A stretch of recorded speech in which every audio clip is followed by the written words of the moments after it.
The Constitutional Court has ruled that a provision in the Compensation for Occupational Injuries and Diseases Act, which excludes domestic workers from being able to claim from the compensation fund in the event of injury, illness or death, is unlawful and violates the right to social security, equality and dignity. That means workers and their family members will be able to make claims for injuries or deaths that occurred in the last 26 years.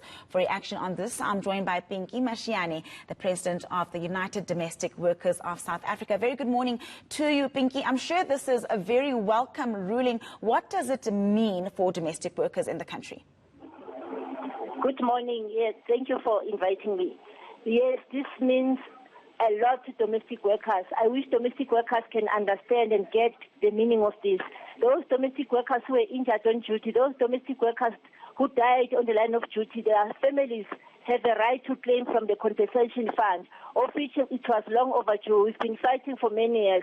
It took us 8 years with the case of Maria Masango to reach that yesterday's historical decision by the Constitutional Court judges that indeed COIDA was unconstitutional for excluding domestic workers.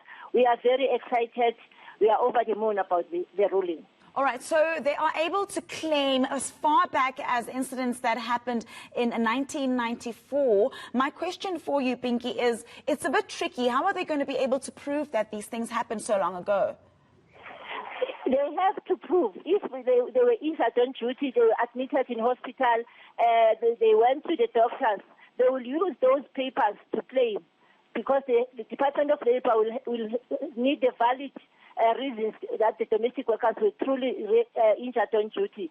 So it's going to be a challenge for us to prove those injuries, because some domestic workers did not go to the doctors. Others were taken to the doctors by their employers. They don't have anything to show now. So it's going to be a process, and the journey has just begun, but we're going to give it our best try.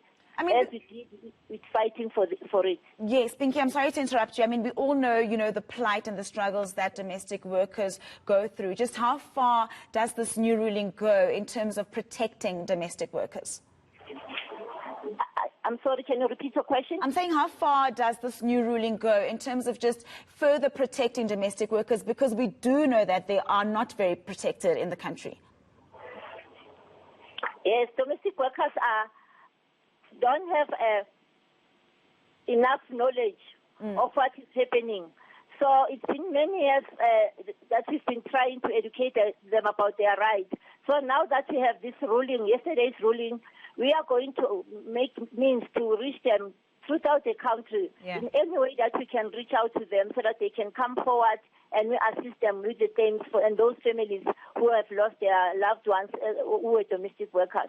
All right. I hope I answer what you asked, because I can't hear you clearly. You have. Apologies for the bad line. Just very quickly, what advice would you then give to domestic workers who have been injured while on duty? What advice? The first advice, this is a time domestic workers must be united. They must be organized. They must be unionized so that they can learn many things, because many of them will not know what's happening there, and they will not claim from the compensation fund.